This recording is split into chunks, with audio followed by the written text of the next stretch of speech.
बिस्मिल्लाहिर्रहमानिर्रहीम अस्सलामुअलैकुम और मैं हूं आपकी मेजबान सुंबल सिया।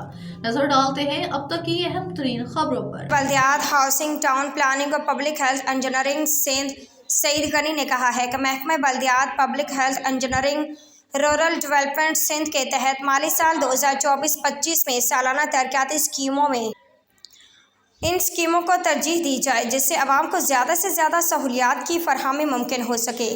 महकमा बल्दियात के तहत सिंध भर में मेगा स्कीमों पर जारी कामों को अपने मुकर्ररा वक्त पर मुकम्मल किया जाए और नई स्कीमों में इन स्कीमों को शामिल किया जाए जिससे शहरों रूरल इलाकों में तरक्की का सफ़र तेज़ हो। पब्लिक हेल्थ इंजीनियरिंग और रूरल डेवलपमेंट के तहत आवाम को साफ़ और शफाफ पानी की फरहमी यकीनी हो सके। इन ख्यालात का इज़हार उन्होंने हफ्ता के रोज़ महकमा बल्दियात और महकमा public health engineering rural development Sindh के महकमों के 2 अलहदा इजलास के दौरान किया।